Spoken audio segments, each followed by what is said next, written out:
스펠 프로젝트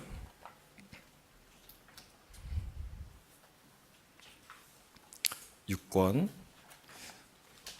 7과 제목은 이때를 위함이 아닌가. 우리 에스더 첫 번째 시간입니다. 신학적 주제 같이 읽어보겠습니다. 시작. 하나님은 우리 눈에 보이지 않으실지라도 자기 계획을 이루고 계십니다.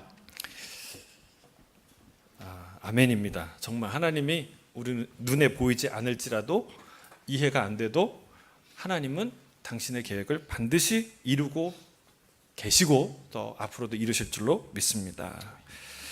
이게 에스더에 하나님이라는 단어가 안 나오고 뭐 금식이라는 단어는 나오지만 기도라는 말도 안 나오고 신앙적인 단어들이 별로 안 나오는 것 같아요. 그리고 역사도 그냥 바사의 역사의 한 일화예요. 그렇죠? 그런데 여러분, 이 에스더는 그 어떤 성경보다 흥미진진하고 또 하나님의 역사를 주관하시고 섭리하시는 그 세밀하시고 위대하신 하나님의 놀라운 이 권위가 드러나는 너무나 아름다운 이야기예요. 저는 이 에스더의 인생이 저와 여러분의 이 땅에 이민 생활을 살아가는 저와 여러분의 우리 자녀의 인생이 될 줄로 주의 이름 축복합니다. 자, 첫 번째, 하나님이 숨어버리신 것처럼 느껴질 때도 하나님을 구하십시오. 우리 에스더 4장 1절에서 7절 읽기 전에 그 배경을 한번 읽어주시겠습니까? 에스더는 고아였습니다. 사촌 오빠인 모르드게가 그녀를 키웠습니다. 불우한 가정사에 이민 가정에서 자란 탓에 인종적, 종교적, 문화적으로 소수 집단에 속할 수밖에 없었습니다. 당시 유대인들에게 비호의적인 문화가 지배적이었기 때문에 모르드게는 에스더의 배경과 정체성을 숨길 필요가 있었습니다. 에스더는 외부인이 된다는 것이 무엇을 의미하는지 잘 알고 있었습니다. 자, 그 에스더가 우리랑 굉장히 비슷한 환경에 처해 있다. 그리고 또 우리보다 더 힘들고 어려운 환경에 처해 있다는 것을 우리가 알 수 있어요. 성경은요, 가만히 보면 제가 이민 와서 이민자로 살아보니까 성경은 이민자의 신학인 것 같아요. 보니까 아브라함부터 본토 친척 아버지 집을 떠나라 그랬잖아요. 그 이민자 아니에요. 거류민 아니에요. 그 다 유명한 사람. 바울도 이중국적자잖아요.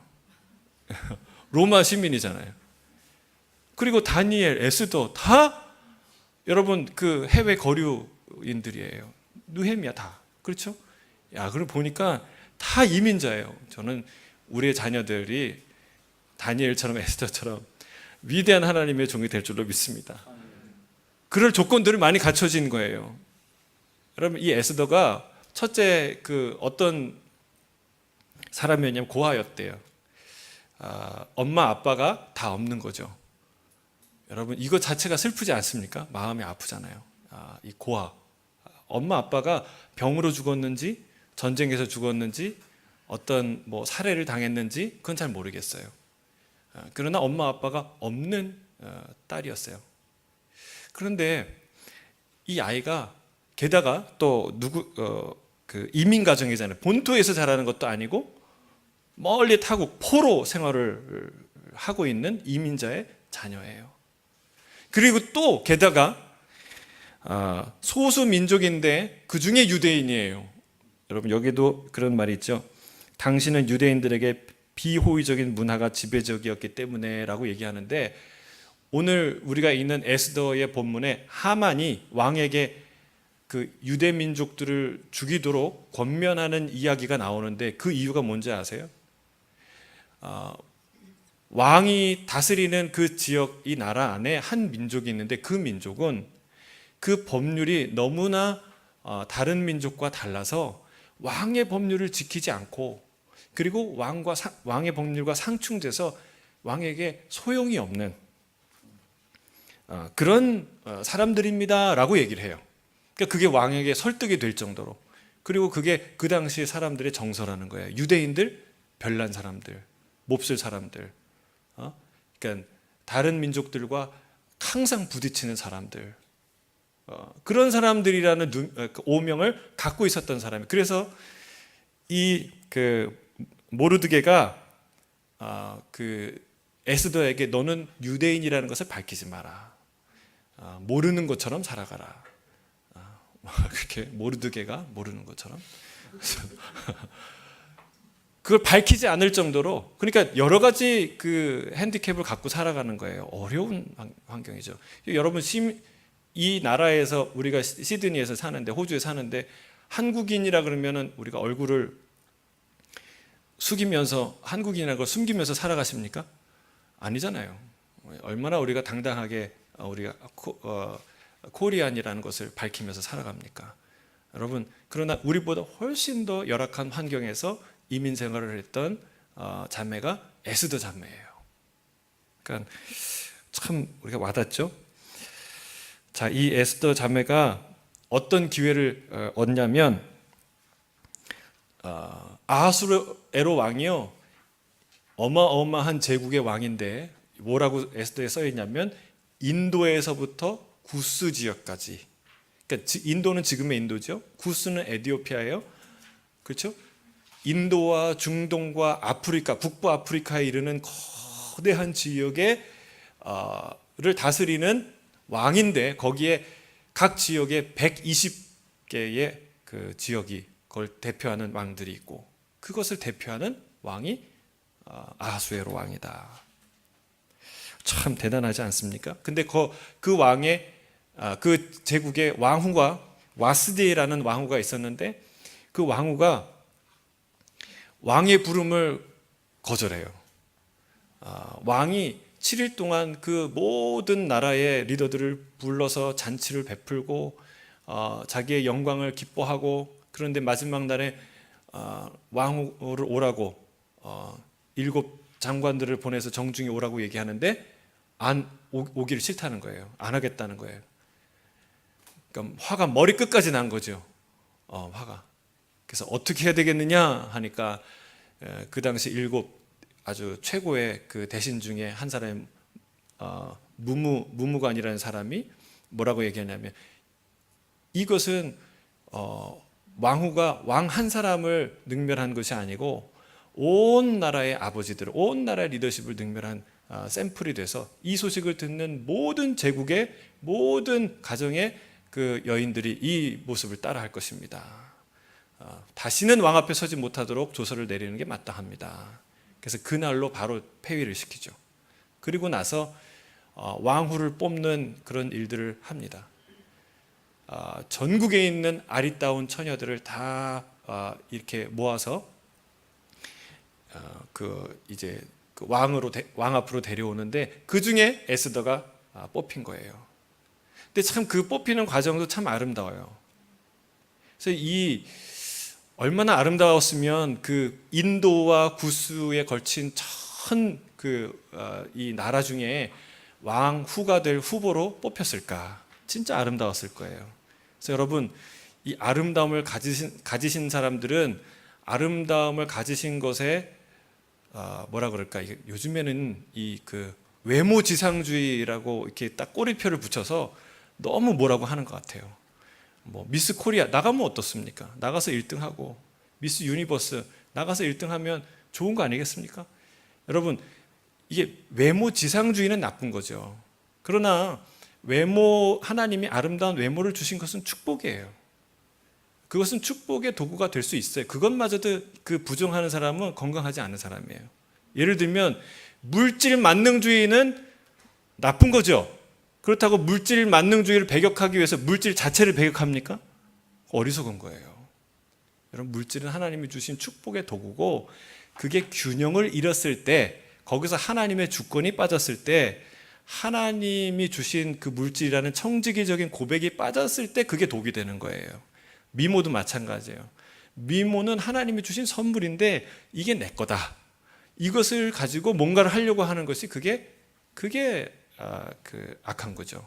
그러나 외모 자체가, 아름다운 외모 자체가 부정되거나 평가절하야 될 이유가 하등 없는 거예요. 그래서 이 아름다운 외모로 인해서 이 사람이 무슨 배경이 있습니까? 아까 얘기했듯 고아지, 외국인이지, 그것도 유대인이지, 뭐 가진 게 하나도 없죠. 그러나 외모 하나로 발타게 됩니다. 근데 여러분, 하나님께서 이게 발탁이 되는 것도 그 과정도 하나님의 축복이에요. 여러분, 세상에 우연이라는 게 없는 거예요. 하나님이 그 모든 과정을 다 인도하세요. 헤게라는 그 내시가 이 그 에스더를 더 좋게 봤다고 성경에 기록하고 있어요. 사랑스럽게 여기더라. 여러분, 저와 여러분이 하나님의 은혜로 사람들에게 사랑스럽게 여겨지는 그런 존재가 되기를 주 이름 축복합니다. 그게 은혜인 것 같아요. 은혜예요. 그 과정에서도 보면은 1년 동안 왕 앞에 나가기를 준비한대요. 1년 동안. 그래서 제가 이걸 묵상하면서 제가 큰 깨달음을 얻었어요. 야, 한낱 이 땅에 왕 앞에 나가는데 1년이 필요하구나. 6개월 동안은요, 모략으로 자신을 정결하게 하고, 모략 기름으로. 6개월 동안에는 향유로, 온갖 물품으로 자기를 정결하게 하는 그런 과정, 1년을 거친대요. 여러분, 남편 한 사람 만나기 위해서 또는 어떤 결혼 한번 하기 위해서 1년 동안 자기를 가다듬고 정결하게 하는 그 과정을 거친다면 여러분 얼마나 대단한 거예요. 그런데 우리가 거룩하신 만왕의 왕, 그 하늘의 하늘들의 그 하늘도 감당하기 어려운 그 하나님을 만나는 그 하나님의 신부의 후보로 우리가 올라가는데 여러분, 하나님이 얼마나 우리를 정결하게 하시겠어요. 그렇죠? 여러분, 하나님이 이 신부를 정결하게 하는 과정을 하신다는 거예요. 그래서 여러분, 우리가 그런 마음으로 주님의 주님 앞에 나가는 그때를 준비하게 되길 주 이름 축복합니다. 모략의 기름으로, 향품으로, 가진 것으로 자기를 정결케 하는 이 에스더. 그래서 나가는데 그 여인마다 순번이 있는 거예요. 자기 차례가 되면 그날 밤에 왕을 모시고 그리고 이제 후궁으로 돌아와서 기다리는데 다시 그 이름이 불려지지 않으면 그 여인은 아웃되는 것이죠. 그런데 이 에스더를 왕이 다시 부른 거예요. 더 사랑스럽게 여겼다. 여기 보면은요, 왕 앞에 나갈 때 그가 구하는 것은 뭐든지 다 줬대요. 다이아몬드 목걸이 좀 빌려주세요. 그러면 그걸 줬다는 거예요. 어떤 옷을 주세요. 그 줬다는 거예요. 그런데 이 에스더는 내시가 지정해 준 것들 외에는 요청한 것이 아무것도 없었다. 그런데도 불구하고 모든 사람보다 더 사랑스럽게 여김을 받았다. 여러분, 그 차이를 누가 만든 걸까요? 그 마음을 누가 부어주신 걸까요? 여러분, 이게 하나님이 함께 하시는 자의 축복인 줄로 믿습니다. 여러분, 누군가의 마음에 든다는 건요, 내 실력이 아니라 하나님의 은혜라는 거예요. 여러분이 뭔가를 팔 때 여러분의 그 모든 행위들이 이 고객들의 마음에 들기를 바랍니다. 여러분이 회사 다닐 때 여러분이 지혜롭게 행동하는 모든 그런 그 행동들이 다른 사람의 마음에 들기를 바랍니다. 여러분, 똑똑하다고 다 마음에 드는 거 아니잖아요. 이쁘다고 다 마음에 드는 거 아니거든요. 하나님께서 그들의 마음을 어루만지셔서 에스더를 그 자리에 올려놓습니다. 왜 그럴까요? 그건 이제 오늘 그 이야기들을 이제 하게 돼요. 자, 우리 본문을 읽도록 하겠습니다. 자, 모르드게가 시작. 모르드게가 이 모든 일을 알고 자기의 옷을 찢고 굵은 베옷을 입고 재를 뒤집어 쓰고 성중에 나가서 대성통곡하매 이르렀으니 굵은 베옷을 입은 자는 대궐문에 들어가지 못함이라. 왕의 명령과 조서가 각 지방에 이름에 유다인이 크게 애통하여 금식하며 울며 부르짖고 굵은 베옷을 입고 재에 누운 자가 무수하더라. 에스더의 시녀와 내시가 나아 전하니 왕후가 매우 근심하여 입을 의복을 모르드게에게 보내어 그 굵은 베옷을 벗기고자 하나 모르드게가 받지 아니하는지라. 에스더가 왕의 어명으로 자기에게 가까이 있는 내시 하닥을 불러 명령하여 모르드게에게 가서 이것이 무슨 일이며 무엇 때문인가 알아보라 하매 하닥이 광장에 있는 모르드게에게 이르니 모르드게가 자기가 당한 모든 일과 하만이 유다인을 멸하려고 왕의 금고에 바치기로 한 은혜의 정확한 액수를 하닥에게 말하고. 자, 모르드게뿐만이 아니라 모르드게 때문에 이제 일이 촉발되어이긴 했지만 모든 유대인에게 화가 미칩니다. 어떤 일입니까? 이제 12월 달 정한 달이 되면, 지금은 1월 달이에요. 12월 달이 되면 그러면 13일 날 정한 날에 모든 유대인들을 다 죽이고 도륙하고 그리고 그들의 재산을 다 탈취하라는 그런 좀 요즘으로 말하면 어떻게 제노사이드를 왕의 명령으로 내립니까? 그렇죠? 아무튼 그렇지만 그런 명령이 내려지는 일을 경험하게 됩니다. 여러분, 왜 일이 시작되었는가? 모르드게가 이 하만과 충돌했어요. 그 아하수에로 왕이 이 하만을 모든 사람들보다 높였어요. 그리고 그에게 다 모든 사람은 절하라고 명을 내렸죠. 그런데 모르드게가 그 하만 앞에서 절하지 않았습니다. 자, 왜 절하지 않았을까요? 예? 모르드게가 교만한 사람이라서 그럴까요? 모르드게가 뭘 몰라서 그럴까요? 왜 그랬을까요?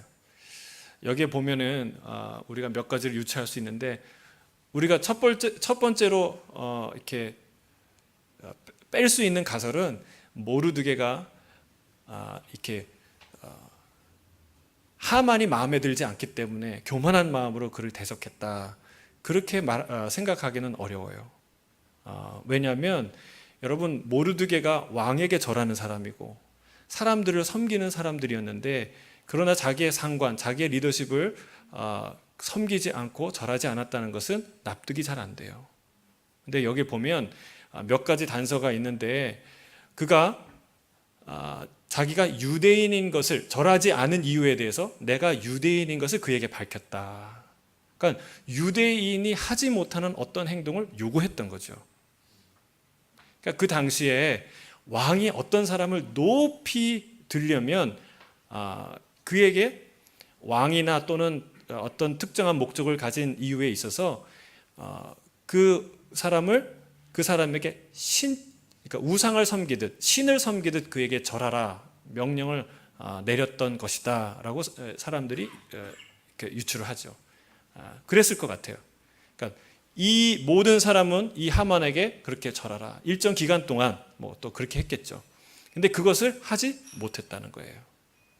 또 하나는요, 이 사람이 아각 사람이라고 얘기해요. 아각 사람이 어떤 사람입니까? 아각이 누구예요?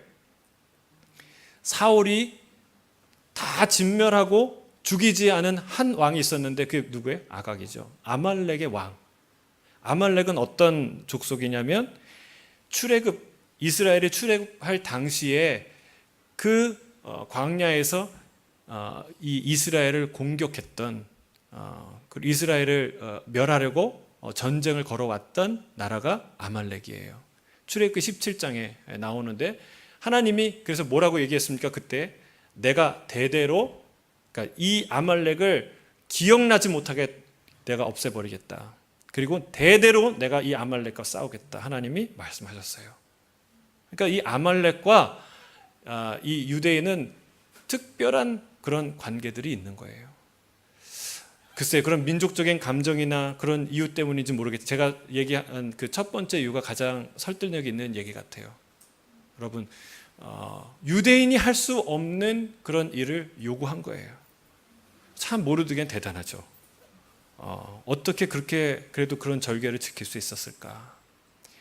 다니엘과 세 친구와 같은 그런 담대한 사람이 담대한 사람 중에 한 사람이 이 모르드게였다는 거예요.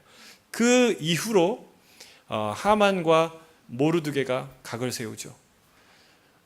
그리고 이 모르드게가 유대인이라는 사실을 알고, 그래, 내가 이 모르드게만이 아니라 그의 동족을 다 쓸어버리겠다라는 계획을 세웁니다. 그리고 자기네들끼리 날짜를 정해요. 부르 해서, 이 부르가 뭐냐면 제비 뽑다는 거예요. 자기가 제비 뽑았어요. 그 날짜를 12월 13일 그걸 뽑았어요. 근데 이게 그래서 나중에 극적으로 반전돼서 그들이 죽는 날이 되잖아요. 그래서 이게 부르라는 말이 그래서 이게 그 절기의 이름이 됩니다. 예. 자기네가 자기가 죽을 날짜를 제비를 뽑는 거죠. 아무튼 그래서 지금 그런 위기 가운데 있는데 결말을 모르는 이 상황에서 얼마나 절망적입니까? 여러분 그 당시에 뭐 도망갈 그것도 없고 다 만약에 몇 날 며칠에 여기 호주에 거주하는 한국인들을 다 잡아서 감옥에 넣어라. 그러면 얼마나 절망적이겠어요. 모든 재산을 압수하라. 그런 명령에 떨어졌다면 얼마나 절망적이겠습니까? 여러분 그런 상황에 이 모르드게와 에스더가 온 국민이 유대 사람들이 처해 있었다는 거예요. 자, 79쪽에 그리고 오늘 본문 지금 읽은 본문 맨 마지막에 왕의 금고에 바치기로 한 은의 정확한 액수를 하닥에게 말하고 여러분 이 하만이요 왕에게 제안하면서 자기가 어마어마한 돈을 왕에게 바친다고 말해요. 이 돈이 무려 얼마냐면 은 1만 달란트. 예, 그 비유에 나오는 달란트 1만 달란트. 금에서 음으로 바뀌긴 했지만 여러분 은 1만 달란트는 당시에 바사 제국에서 이 징수하는 그 세입의 3분의 2에 해당하는 어마어마한 돈이었대요. 그러니까 여러분 이 하만이 얼마나 권력과 재산을 갖고 있는 세도가였어요. 대단한 사람이죠. 그리고 그만한 돈을 들여서라도 내가 내 뜻을 이루겠다. 참 대단한 하만은 대단한 사람이에요. 그러나 하나님이 더 대단한 분이라는 사실을 우리가 알게 될 것입니다. 79쪽 자 중간에 아마도 읽어주시겠습니까? 아마도 끔찍한 상황에 압도되거나 비탄에 빠져본 적이 있을 것입니다. 하나님의 일하심을 볼 수 없을 때 하나님이 우리에게 관심이 있기는 하신 건지 의심이 들 수 있습니다. 그러나 하나님은 바로 거기에 계십니다. 아멘. 의심에 사로잡혀 있기보다는 하나님의 임재를 더욱 신뢰하는 편이 현명합니다. 하나님이 숨어버리신 것 같을 때조차 우리는 우리가 가진 작은 믿음이라도 붙잡아야 하며 위대하신 하나님이 거기에 계심을 믿고 부르짖어야 합니다. 예, 거기까지. 여러분 하나님이 일하심을 볼 수 없을 때 여러분 그때 하나님이 숨어 있을 때 우리는 의심할 수 있어요, 없어요? 의심이 든다는 거예요. 근데 여러분 이 말이 참 재밌는 게 여러분 거꾸로 생각해 보세요. 우리가 하나님의 일하심을 볼 수 있나요, 없나요? 있어요, 없어요? 없어요. 여러분 우리가 나름대로 느낄 뿐이지 하나님의 그 깊으신 높으신 하나님의 뜻과 계획과 그 성취를 우리가 알 수 있습니까?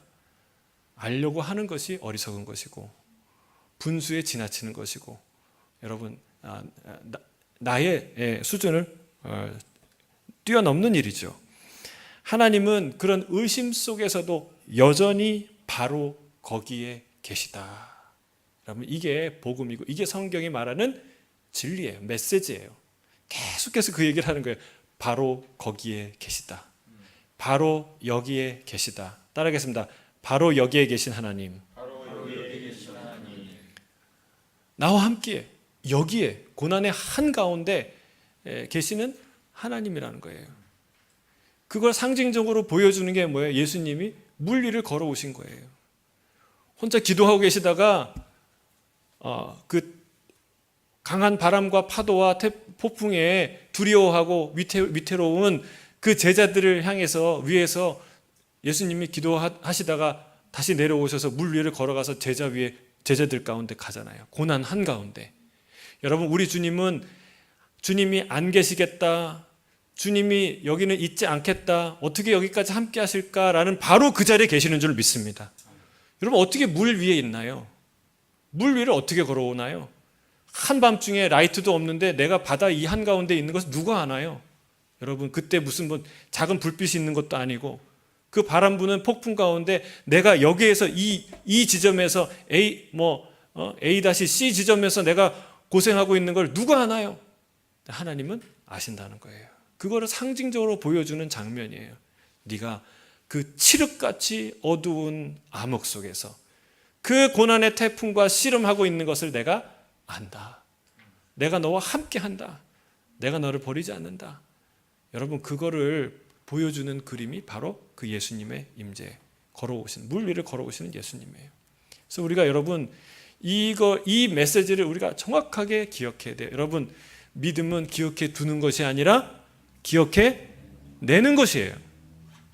여러분, 이걸 수없이 주님이 얘기를 해도 기억해 내지 못하면 이처럼 허망한 일이 어디 있겠어요.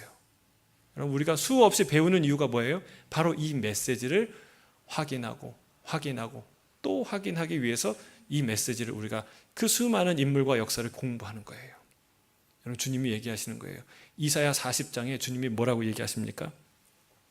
야곱아, 어찌하여 내가 말하며 이스라엘아, 내가 이르기를 내 길은 여호와께 숨겨졌으며 내 송사는 내 하나님에게서 벗어난다 하느냐. 여러분, 이게 우리가 하는 말이에요. 주님이 왜 이걸 몰라주시고, 주님은 왜 이거를 안 들어주시고, 왜 주님은 이거 모른 척 하시고. 여러분, 그게 우리의 마음이고 우리의 기도라는 거예요. 근데 하나님이 얘기해요. 아니, 너는 왜 그렇게 얘기하냐? 왜 내가 너의 길은, 너의 고난의 길을 모른다고 생각하고, 네가 어디로 가 있는지, 어디에서 지금 막혀 있는지 모른다고 생각하고, 너의 사정은 숨겨져 있다고 그렇게 생각하느냐? 주님이 그 뒤에 뭐라고 얘기하세요? 너는 알지 못하느냐, 듣지 못하였느냐? 영원하신 하나님 여호와 땅끝까지 창조하신 이는 피곤하지 않으시며 곤비하지 않으시며 명철이 한이 없으시며 피곤한 자에게는 능력을 주시며 무능한 자에게는 힘을 더하시나니 소년이라도 피곤하며 곤비하며 장정이라도 넘어지며 쓰러지되 오직 여호와를 앙망하는 자는 새 힘을 얻으리니 독수리가 날개치며 올라감 같을 것이요 다른 박질하여도 곤비하지 아니하겠고 걸어가도 피곤하지 아니하리로다. 할렐루야. 내년엔 이 말씀을 암송해야 되겠어요. 여러분, 이거를 기억해 두는 게 아니라 기억해 내야 돼요. 여러분, 날마다 기억해 내야 돼요. 왜 나는 숨겨져 있을까? 여러분, 그렇지 않다는 거예요. 하나님, 너는 듣지 못했느냐? 보지 못했느냐? 여러분, 질문하세요. 너 모르느냐? 너 진짜 모르느냐? 수없는 설교와 수없는 성경 공부와 수없는 그 시간들을 통해서 네가 들은 것은 무엇이냐? 주님 말씀하시잖아요. 내가 살아있는 거 모르느냐? 내가 전능하다는 거 모르느냐? 내가 널 사랑한다는 거 모르느냐? 내가 널 인도한다는 거 모르느냐? 내가 너와 함께 있느니라. 내가 너를 붙들고 내가 너를 인도하고 내가 너를 드디어는 영광의 자리에 오게 할 것이다. 주님이 말씀하지 않습니까? 여러분, 그걸 기억해야 한다는 것입니다. 하나님은 바로 거기에 계십니다. 자, 계속 읽어주시겠습니까? 에스더의 삶은 여러 면에서 우리의 삶과 닮았습니다. 우리의 삶에서는 아브라함이나 모세가 하나님을 만난 기적 같은 일을 짐작하기도 어렵습니다. 엘리야처럼 하늘에서 떨어지는 불을 본 적도 없습니다. 다윗처럼 전투에서 거인을 죽여본 적도 없습니다. 하지만 우리 가운데 많은 사람이 에스더처럼 소외된 듯한 기분을 느껴본 적이 있습니다. 일부는 학대받고 천대받은 적이 있습니다. 대부분 하나님이 우리를 위해 정말 오실 것인지 의심하곤 합니다. 우리는 엉망진창인 세상에서 살고 있고 많은 사람이 골치 아픈 삶을 살아가고 있습니다. 에스더는 혼란스럽고 힘들고 저항하기 힘든 상황 가운데서도 자신이 혼자가 아니라는 사실을 믿는 것이 어떤 것인지를 보여줍니다. 하나님은 능력과 계획을 갖고 계시며 우리는 해야 할 역할이 있습니다. 여러분, 이 에스더를 보면서 우리가 다시 한번 우리가 깨달아야 되는 사실이 있어요. 에스더만큼 상처 많은 인생이 어디 있습니까? 그렇죠? 요셉과 다니엘처럼 상처가 많은 사람이 어디 있어요? 다니엘은 잘 모르겠어요. 뭐 어려서의 역사 이야기를 단서들을 성경에서 말하지 않으니까. 그러나 이 에스더를 보세요. 여러분, 우리가 사람들을 위로하고 회복하고 치유할 때, 그러니까 우리 세상은 그래요. 세상은 너는 상처받은 건 다 아빠 때문이야. 이런 역기능 가정 때문에 그런 거야. 너가 이런 세상에서 사회 구조가 이래서 그래. 여러분, 세상에 다 그렇게 우리의 실수와 아픔과 연약함을 다 그렇게 설명하려고 애써요. 성경은 그렇지 않다는 거예요. 여러분, 우리 안에는요 어마어마한 능력이 있어요. 할렐루야. 여러분, 그걸 믿어야 돼요. 하나님이 우리의 영향력을, 인간이라는 한 거대한 존재의 영향력은 밖에서 안으로 모아진 그 영향력의 결합체가 아니라는 거예요. 이 안에서 나오는 하늘에서 부어지는 하나님이 우리에게 주시는 그 놀라운 영향력은 이 안으로부터 나온다는 사실을 우리가 기억해야 돼요. 여러분은 세상을 변화시키고 세상을 다스리고 지배하는 그런 놀라운 하나님의 사람들로 살아갈 줄로 믿습니다. 여러분, 그게 하나님의 존재라는 것을 우리가 알 수 있어요. 성경을 그런 눈으로 봐야 돼요. 여러분, 에스더의 상처를 나는 고아고, 여러분 고아라는 것 살아보셨습니까? 한번 상상을 해보세요. 고아 체험을 1년만 한다고 한번 해보세요. 여러분, 고아원에 가서 자녀를 한 1년만 살게 해보세요. 여러분, 그게 얼마나 큰 상처가 되겠어요. 그러나 고아로 살잖아요. 여러분, 그것뿐만이 아니라 수많은 인종적 차별과 학대를 받는 그 상황에서도 이 에스더가 이렇게 곱고 안전하게 클 수 있어요, 없어요? 할 수 있다는 거예요. 여러분, 그게 성경이 말하는 능력이에요. 여러분, 하나님이 그렇게 우리를 이끄실 줄로 믿습니다. 여러분, 근데 에스더의 삶은 우리의 삶과 너무나 공통점이 많은데, 첫째는 기적적인 인생이 별로 없었다는 거예요. 그렇죠? 기적이 막 홍해가 갈라지고 막 그냥 적군이 막 그냥 내 보는 앞에서 그냥 죽고 막 이런 일들, 병거가 하늘로 올라가고 하늘에서 불이 떨어지고 이런 기적 일어나지 않았다는 거예요. 그런 기적 경험하지 않았다는 거예요. 또한 에스더는 혼란스럽고 어려운 고통의 삶을 지나왔다는 것이죠. 그런 공통적인 공통분모가 있는데, 그러나 그런 삶 속에도 하나님이 우리를 인도하시고 우리가 해야 될 사명의 자리를 하나님이 마련하신다는 사실입니다. 자, 두 번째, 하나님의 주권적 계획에 나의 역할도 있음을 아십시오. 우리 에스더 4장 8절에서 14절 함께 읽겠습니다. 시작. 또 유다인을 진멸하라고 수산궁에서 내린 조서 초본을 하닥에게 주어 에스더에게 보여 알게 하고, 또 그에게 부탁하여 왕에게 나아가서 그 앞에서 자기 민족을 위하여 간절히 구하라 하니, 하닥이 돌아와 모르드게의 말을 에스더에게 알림해 에스더가 하닥에게 이르되, 너는 모르드게에게 전하기를 왕의 시녀들과 왕의 각 지방 백성이 다 알거니와 남녀를 막론하고 부름을 받지 아니하고 안뜰에 들어가서 왕에게 나가면 오직 죽이는 법이요, 왕이 그 자에게 금규를 내밀어야 살 것이라. 이제 내가 부름을 입어 왕에게 나아가지 못한 지가 이미 30일이라 하라 하니라. 그가 에스더의 말을 모르드게에게 전하매 모르드게가 그를 시켜 에스더에게 회답하되, 너는 왕궁에 있으니 모든 유다인 중에 홀로 목숨을 건지리라 생각하지 말라. 이때에 내가 만일 잠잠하여 말이 없으면 유다인은 다른 데로 말미암아 은과 구원을 얻으려니와 너와 내 아버지 집은 멸하리라. 내가 왕후의 자를 얻은 것이 이때를 위함이 아닌지 누가 알겠느냐 하니. 여기의 메시지는 뭐예요? 내가 여기 있는 것은 결코 우연이 아니다.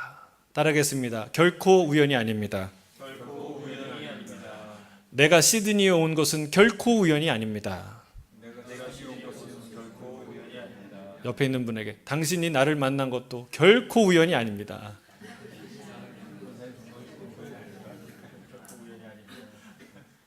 결코 우연이 아니에요. 하나님이 이 모든 그 고아가 되고 이민을 오고 그리고 거기서 성장하고 그런 모든 과정 하나하나가 그냥 우연히 일어난 일이 아니라 하나님이 세밀하게 어떤 자리로 하나님 부르셨다는 거예요. 자, 그런데 하나님의 뜻은 다 알 수 없지만 아무튼 좌우지간 우리는 여기 있어요. 근데 그냥 온 것은 아니고 하나님의 뜻이 있어요. 제가 목회에 성공하고 성공 안 하고 그건 둘째 문제예요.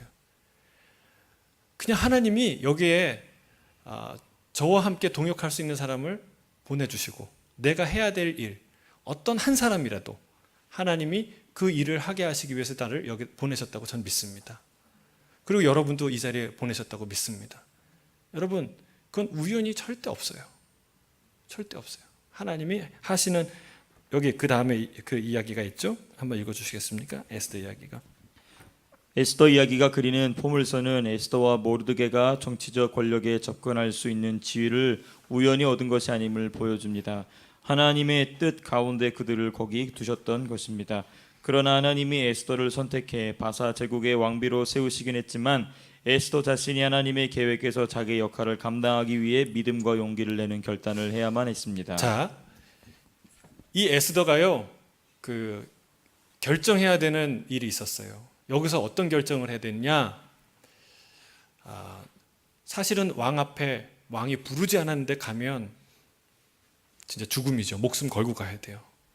여러분, 자기 정말 아름다웠던 왕후, 그 전에 왕후도 가차없이 단칼에 죽였는지 살렸는지 잘 모르겠어요. 아무튼 폐위를 시키는 그런 무시무시한 왕인데, 여러분, 그게 쉽겠습니까? 결단하기가. 내가 살겠느냐, 아니면 죽더라도 우리 유대 민족과 함께 죽겠느냐, 이 두 가지 갈림길이 있는 거예요. 저는 이 두 번째의 선택을 한 것이 지혜로운 선택이라고 생각합니다. 자, 첫 번째 선택을 했으면 살아남았겠죠. 개인적으로, 그렇죠? 안전하게. 그리고 잘 살았겠죠, 왕후로. 물론 이제 친족이 죽고 다 그런 슬픔도 경험하겠지만, 그러나 자기 한 인생의 삶은 안전하게 살겠죠. 여러분, 우리 인생이 여러분 이런 갈림길에 있다는 거예요. 특히 이민 2세의 삶을 사는 자녀들에게 이런 선택의 기로가 놓여 있다는 거예요. 저는 우리의 자녀들이요, 민족의 위기 앞에 또는 한인 사회의 위기 앞에, 그것을 또 교회의 위기 앞에 그것을 외면하는 자들이 되지 않길 바랍니다. 여러분, 이 다니엘과 이 에스더가 그 당시에도 잘 나갔고 잘 살았던 사람이죠.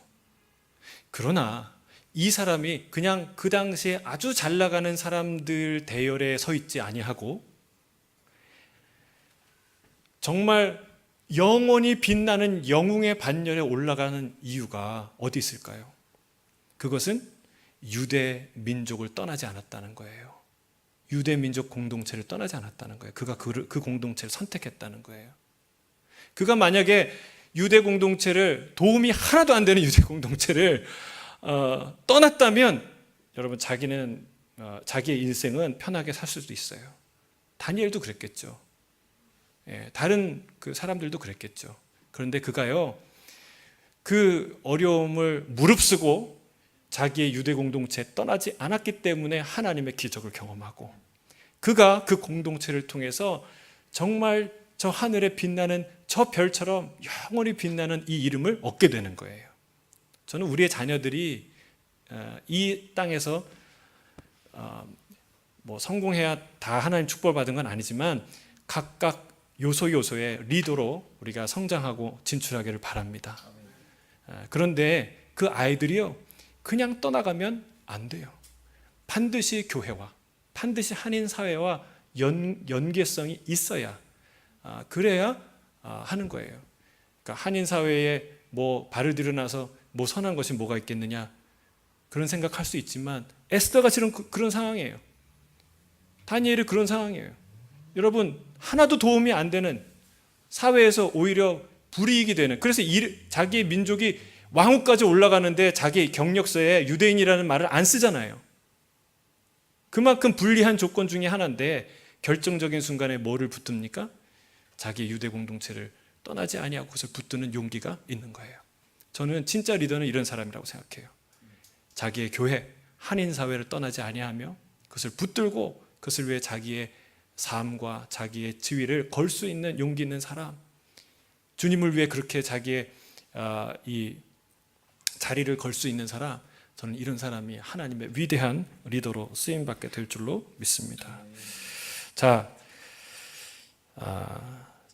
그렇게 할 수 있었던 이유는 무엇입니까? 하나님이 이 땅을, 이 역사를 섭리하고 계시다는 사실을 믿었기 때문에 그렇죠. 여기 핵심 교리 하나님의 섭리가 있는데요. 같이 한번 읽어볼까요? 시작. 하나님의 섭리란 하나님이 피조 세계에서 계속해서 역사하시고 개입하시는 것을 가리킵니다. 하나님은 창조 질서의 보존, 주권적 통치, 자기 백성을 돌보심 등 다방면에서 섭리하십니다. 그리스도인은 세상과 우주의 운행이 하나님의 뜻에 달려 있으며 하나님 없이는 존재할 수 없다고 믿습니다. 또한 하나님이 피조세계에 간섭하지 않으신다는 세상 이론과 달리 하나님이 세상에 친히 개입하신다고 믿습니다. 자연 질서뿐 아니라 기계인의 역사에 영향을 미치신다고 믿는 것입니다. 자, 중간에 보면 하나님이 피조 세계에 간섭하지 않으신다는 세상의 이론과 달리라고 써 있는데, 이 이론이 어떤 이론입니까? 이 이론은 데이즘이라고 이신론이라고 해요. 이신론. 그러니까 하나님이 세상을 창조했는데 이 자연 세계가 그 법칙 그대로 돌아가기 때문에 하나님이 손 띄고 계시다. 하나님이 관여 안 하고 계시다. 사실은 이 이야기는 하나님을 전제하지만 이건 무신론과 똑같아요. 그런 하나님은 성경에서 찾아볼 수가 없어요. 그런 하나님은 없는 하나님하고 똑같아요. 여러분, 우리 하나님은 어떤 하나님이에요? 성경에 보면은요, 인격적인 하나님이에요. 돌보시고 보살피시고 인도하신 하나님. 그게 창세기부터 계시록까지 나타난 하나님의 모습이에요. 계속해서 얘기해요. 비유적으로 설명한 게 아니라 그게 하나님의 본성이에요. 하나님이 보시기에 아름답게 창조하시고 그 세계와 그 사람들을 그냥 방치하는 게 아니라 돌보신다. 여러분, 경험적으로도 그래요. 뭔가를 하나 잘 만들어 놓고 손을 안 대면 그 손을 안 댄 만큼 깨끗하게 보존이 될까요? 망가질까요? 반드시 망가져요. 여러분, 이렇게 아름답게 우리가 해놓고서요, 한 1년 동안 여기에 사람이 아무도 안 온다. 어떤 매장을 잘 만들어 놓고 1년 동안 관리하지 않는다. 어떻게 될까요? 먼지가 수북히 쌓이고, 그리고 하나씩 전기가 나가고 망가지기 시작해요. 그러면 다행이에요. 그 다음부터는 그게 아니에요. 여기 사람이 없는 걸 알면은 그 외부에서 손 타요. 도둑님들께서 이제 들어오시거나 아니면 그 불량배들이 와가지고 막 벽에 낙서를 하거나. 여러분, 그게 세상의 엔트로피 법칙이라는 게 그런 거잖아요. 세상 우주는 질서에서 무질서로 엔트로피가 증가하는 방향으로 간다. 여러분, 그게 세상에 가만두면 다 그렇게 무너지는 거예요. 여러분, 이 세상을 하나님이 그냥 무너지게 내버려 두실까요? 아니죠. 하나님은 돌보는, 여러분이 여러분의 가정을 돌보듯이, 기업을 돌보듯이, 이 집을 돌보듯이 여러분 돌보는 거예요. 쓰레기도 치우고. 나는 안 하지만 누군가는 화장실 청소를 하고 설거지를 하고 바닥을 쓸고, 여러분 줄을 맞추고, 누군가 한다는 거예요. 여러분, 이 우리 인생에 보이지 않는 이 줄을 맞추고 쓰레기를 치우고 이런 일 누가 하실까요? 누가 하실까요? 여러분, 그것은 하나님의 놀라운 경영이에요. 그게 하나님 하시는 일들이에요. 하나님이 우리의 인생을 돌보고 다스린다. 그게 우리가 고백하는 하나님의. 그러니까 믿음은 그렇게 고백하고, 우리 인생은요 항상 하나님이 왜 이 문제를 안 들어주시지? 하나님 없는 것 같아. 이렇게 생각하는 거는 여러분 어디에 문제가 있는 거예요? 예? 기억해 두기만 하고 기억해 내지 않는 거예요. 여러분, 이게 우리의 그 신앙의 함정과 어리석음, 그게 실력이라는 거예요. 다스리시고 그리고 섭리하시는 이 하나님이 누구의 하나님이라고요? 나의 하나님이다.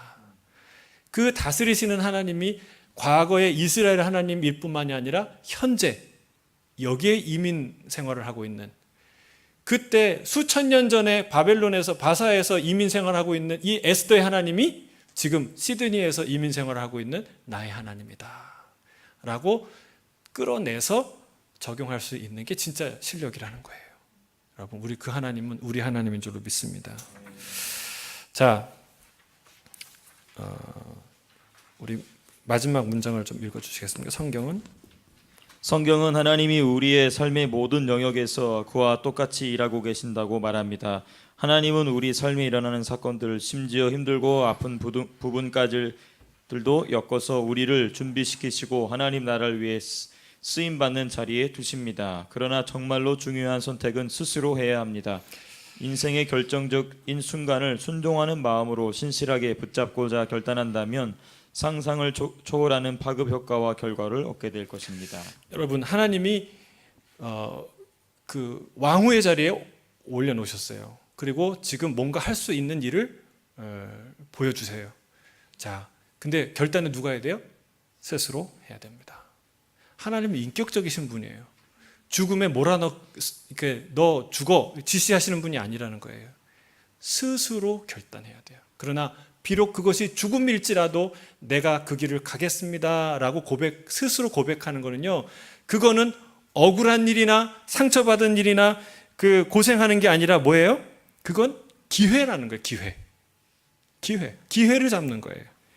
여러분, 주를 위한 십자가는 손해가 아니라 기회인 줄로 믿습니다. 우리는요, 이런 생각을 하는 것 같아요. 고생 안 하는 게 축복이다. 뭐든지 그냥 돈이 있고 지위도 있고 건강도 있어서 고생 안 하는 게 그냥 참 복된 인생이다. 이런 생각이, 이런 전제들이 있는 것 같아요. 저만 그런 생각을 하나요? 그게 복된 인생이다. 그게 아니에요. 고생을 하더라도 옳은 일을 위해서, 바른 일을 위해서 고생하는 게 복이다. 이게 성경이 말하는 진짜 축복이에요. 동의 안 하십니까? 주를 위해서 수고하는 것, 그것이 축복이다 말하는 거예요.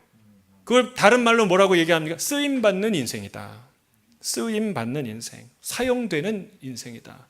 여러분, 멋지게 도구를 만들었는데 여러분, 그 도구가 그냥 창고에 썩혀 있어요. 나는 쓰임받지 말아야지. 쓰임받으면 안 될 텐데. 그럼 좀 기스날 텐데. 그게 아니라는 거예요. 그 도구는 계속 주인에게 쓰임받을수록 영광스럽고 너무나 아름다운 자기의 역할을 하는 거예요. 그래서 여러분, 우리가 쓰임받는 건 고생하는 게 아니라, 수고하는 게 아니라, 나만 손해보는 게 아니라 뭐예요? 하나님께 쓰임받는 축복의 길이다. 여러분, 이런 마음이 안 들어오면요, 사역자가 안 돼요. 그러니까 이런 마음이 들어오기 전에 사역을 하시는 분들은 조금 이렇게 절제하셔야 돼요. 그리고 사역자는 이런 마음을 하나님께 달라고 기도해야 돼요. 여러분, 하나님께 쓰임 받을수록 축복이에요. 근데 왜 나만 고생하나 이런 생각해. 이 믿음이 없으면, 이런 이해가 없으면요, 저 사람은 왜 안 하고 나만 고생하나. 이게 아니라 여러분, 우리는 쓰임 받을수록 영광인 거예요. 축복인 거예요. 근데 그 하나님이 그 결단을 어떻게 하게 해요? 스스로. 저는 이 원칙을 철저하게 지키길 원합니다. 여러분이 스스로 결단하십시오. 모든 헌신을 스스로 하세요. 물론 기회를 드리지만, 하나님도 기회를 주잖아요. 기회를 드리지만 결정은 여러분이 하시는 거예요. 그런데 그 결정은 여러분의 인생과 민족과 교회를 바꾸는 결정이 될 거예요. 마지막 세 번째, 쓰임받기에 필요한 위기라면 감수하십시오. 우리 4장 15절에서 17절 함께 읽겠습니다. 시작. 에스더가 모르드게에게 회답하여 이르되 당신은 가서 수산에 있는 유다인을 다 모으고 나를 위하여 금식하되 밤낮 3일을 먹지도 말고 마시지도 마소서. 나도 나의 시녀와 더불어 이렇게 금식한 후에 규례를 어기고 왕에게 나아가리니 죽으면 죽으리다 하니라. 모르드게가 가서 에스더가 명령한 대로 다 행하니라. 참 위대한 고백. 우리가 이거는 교회 안 다녀도 이런 얘기는 아는 것 같아요. 죽으면 죽으리라. 여러분, 이 에스더의 위대한 신앙의 고백을 우리가 이제 듣게 됩니다. 직면하게 됩니다. 저는 이 고백이 저와 여러분의 고백이 되었으면 좋겠습니다. 쉬운 고백은 아니겠죠. 그러나 위대한 고백이에요. 여러분, 그 뒤에 이렇게 나와 있어요. 에스더는 자기 백성을 위해 모든 위험을 감수했습니다. 우리는 하나님의 백성은 늘 승리한다고 생각합니다. 그러나 하나님께 모든 것을 걸었다면, 즉 어떤 대가를 치르더라도 하나님을 믿고 따르기로 결단했다면 모든 것을 잃을 수도 있다는 것 또한 받아들여야 합니다. 여러분, 여기에 밑줄을 그어야 돼요. 모든 것을 잃을 수도 있다는 것 또한 받아들여야 합니다. 여러분, 모든 위험을 감수하는 것, 그게 진짜 믿음이라는 거예요. 여러분, 왜 교회를 떠나고 믿음을 잃어버릴까요? 나 이런 거였어? 예수님 믿는 게? 교회 다니는 게 이런 거였어? 나는 이제 더 이상 못하겠어. 그리고 교회를 떠나요. 근데 그 떠나는 그 마음의 실체는, 여러분, 거기에 뭐가 있을까요? 하나님을 섬기는 것이 복받기 위함이다 라고 생각하세요? 여러분, 복받기 위해서 하나님을 섬긴다 생각하는 사람 한번 손 들어보세요. 여기는 한 명도 없잖아요. 얼마나 훌륭한 교회입니까? 할렐루야. 손을 들 수가 없겠죠? 여러분, 내가 복을 받기 위해서 하나님을 섬긴다라는 말은 복 안 받으면 하나님 안 섬긴다는 얘기예요. 여러분, 근데 이게 우리가 다 그 말을 안 하는 것 같지만 그런 마음의 고백이 거의 대부분 있다는 거예요. 여러분, 마치 그럼 하나님 믿었는데 내가 원하고 기대하는 복이 하나도 이루어지지 않아. 그래도 진짜 복이 될까요? 그게 그래도 믿음의 길을 가야 될까요? Yes, 맞아요. 그 길은 그래도 가야 되는 게 그게 믿음이에요. 여러분 믿으십니까? 제 표정이 달라지기 시작해요. 아직 십자가를 지고 막 힘든 길을 갈 것 같은. 근데 여러분, 그게 행복한 길이에요. 그게 가장 가벼운 멍에예요. 그게 정말 우리를 위대한 삶으로 인도하는 믿음의 결단이에요. 그럼 생각해 보세요. 세상에 복을 받고자 하나님을 믿는다는 것은요, 그 얘기예요. 종교 백화점에 쇼 윈도우에 신상품 하나가 나왔어요. 그냥 번쩍번쩍하고 눈이 번쩍 띄는 그 신상이 하나 딱 있어요. 그게 바로 여호와 하나님. 저거 제가 저 앞에 절하고 저기 회원권이 되면 저 신을 믿으면 내가 복을 받을 것 같아. 여러분, 우리 하나님은 그런 하나님이 아니라는 거예요. 종교 백화점의 쇼윈도에 전시된 신상과 같은 그런 존재가 하나님이 아니라는 거예요. 근데 우리는 하나님을 그렇게 섬긴다는 거죠. 이 신을 한번 믿어볼까? 내가 복을 받으려. 저 신이 괜찮나? 여러분, 그런 쇼핑객들, 종교 백화점의 쇼핑객들의 이 생각처럼 그런 마음을 갖고 하나님을 섬기면 큰일 납니다. 큰일 나요. 우리 하나님은 그런 분이 아니라는 거예요. 여러분 생각해 보세요. 부모를 섬기는 것, 자녀를 양육하는 것, 여러분 이게 여러분의 유익이, 이득이 될 때만 합니까? 자녀를 기르는 것처럼 허망한 일이 어디 있어요? 생각해 보세요. 뼈 빠지게 고생해서 자녀를 길렀는데 그게 당신한테 유익이 됩니까? 여러분, 자기가 떠나버리면은 빠빠이 하면 끝이에요. 여러분, 유익이냐 아니냐를 따지면 하물며 소중한 자녀에게도 그래요. 하물며 소중한 부모에게도 그래요. 근데 유익이냐 아니냐를 기준으로 내가 복을 받느냐 안 받느냐를 기준으로 자녀를 기른다고 생각해 보세요. 정말 과외를 시키고 모든 돈을 들여서 훌륭한 교육을 시켰어요. 근데 얘가 대학을 떨어졌어. 그럼 갖다 버려요? 여러분, 우리도 인생을 그렇게 안 살아요. 근데 하나님을 어떻게 그렇게 섬기는 거예요? 하나님은 하나님이시기 때문에 섬기는 거예요. 우리의 하나님 창조주이시기 때문에 예배하는 거예요. 복을 받기 위해서 하는 게 아니라는 거예요. 근데 그게 복된 길이에요. 에스더가 복 받기 위해서 이 일을 합니까? 이 위험을 감수합니까? 그렇지 않아요. 그는 할 만한 일이고 할 수 있는 일이고 해야 되는 일이기 때문에 감수해요. 그런데 이 일이 복이 돼요. 여러분, 이게 믿음이라는 거예요. 우리가 복 받기 위해서 하는 거 아니라는 거예요. 여러분, 그래서 우리가 그런 생각을 이미 처음부터 내려놔야 돼요. 하나님, 내가 복 받기 위해서 이 일을 하지 않습니다. 하나님을 섬기는 것 자체가 내게 복입니다. 여러분, 여러분 애들 키우면 내가 쏟아 부으지만 여러분 하나님을 따르면 하나님이 우리에게 쏟아 부어주세요. 아멘이십니까? 여러분, 그분을 따라가세요. 그게 믿음이에요. 그리고 하나님이 그런 자에게 상상할 수 없는 놀라운 은혜를 주실 줄로 믿습니다. 그래서 여기 중간에 이런 얘기가 있어요. 자, 하나님은 우리처럼 깨어진 사람들을 택하셔서 주님을 위해 쓸모있는 자로 만드십니다. 우리의 배경이나 현재 처한 상황이 하나님의 주권적인 권세 밖에 있지 않음을 알 수 있습니다. 하나님의 주권적인 권세 안에 있다는 거예요. 뭐가요? 우리의 삶, 우리의 고난, 우리의 역경이. 여러분 아멘이십니까? 아멘. 우리가 주님을 볼 수 없을 때조차 주님은 우리 가운데 역사하고 계십니다. 우리 마지막으로 좀 읽어주시겠습니까? 하나님이 모든 약속을 반드시 지키시리라는 믿음이 있다면 우리에게는 세상과 사람들을 위한 하나님의 구원 계획에 참여할 책임이 있습니다. 순종이 중요합니다. 하나님은 우리 도움 없이도 자기 목적을 이루실 수 있지만 그렇게 하지 않으십니다. 우리를 통해 그 계획을 성취하기로 선택하신 것입니다. 하나님과 복음에 신실하면 엄청난 위험을 감수해야 할 수도 있습니다. 하지만 그만한 가치가 있습니다. 걱정할 필요도 없고 두려워할 필요도 없습니다. 하나님이 이 세상을 다스리고 계시기 때문입니다. 우리에게는 해야 할 역할이 있고 결국 우리가 승리할 것입니다. 아멘, 아멘. 저는 이 이야기를 읽으면서 생각나는 분들이 있었어요.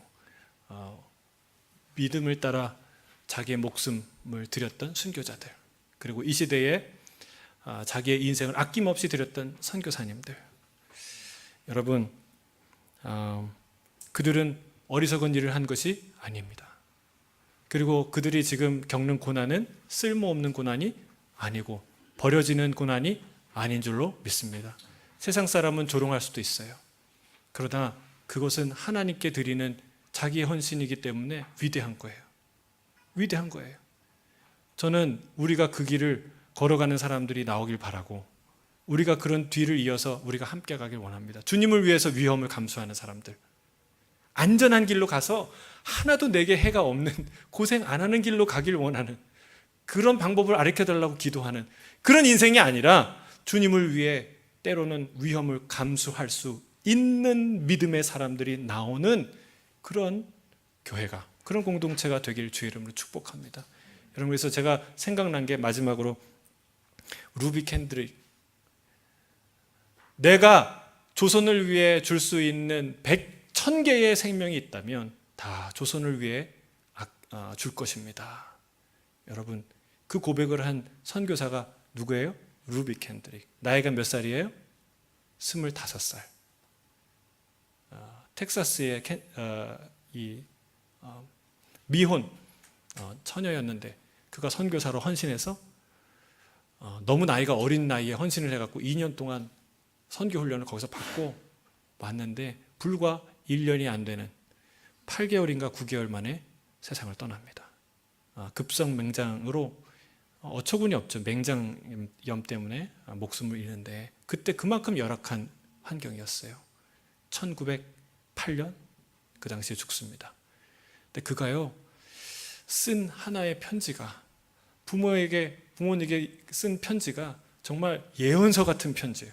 너무나 아름다운 편지고 그의 꿈대로 편지대로 그런 일들이 일어났어요. 그가 단 8개월, 단 9개월 아주 짧은 그 시간을 조선에서, 이 한반도에서 지냈는데 그런 어마어마한 놀라운 열매를 맺습니다. 제가 마지막으로 그분의 편지를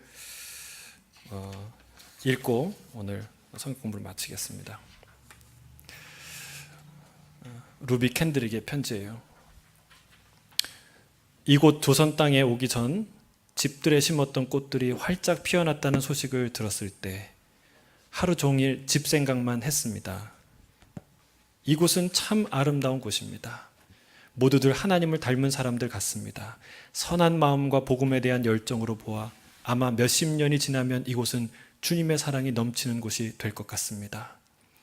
저는 복음을 듣기 위해 20km를 맨발로 걸어오는 어린 아이들을 보았을 때 그들 안에 있는 하나님의 사랑 때문에 오히려 위로를 받습니다. 그러나 한편에서는 탄압이 점점 심해지고 있습니다. 그저께는 주님을 영접한 지 일주일도 안 된 서너 명이 끌려가 순교했고 토마스 선교사와 제임스 선교사도 순교했습니다. 선교본부에서는 철수하라고 지시하지만 대부분의 선교사들은 그들이 전도한 조선인들과 아직도 숨어서 예배를 드리고 있습니다. 그들은 모두가 순교할 작정인가 봅니다. 오늘 밤은 유난히도 고향으로 돌아가고 싶습니다. 외국인을 죽이고 기독교를 증오한다는 소문 때문에 부두에서 저를 끝까지 말리셨던 어머니의 얼굴이 자꾸 제 눈앞에 어른거립니다. 아버지, 어머니. 어쩌면 이 편지가 마지막일 수도 있습니다. 제가 이곳에 오기 전 뒤뜰에 심었던 한 알의 씨앗으로 인해 이제 내년이면 온 동네가 꽃으로 가득하겠죠.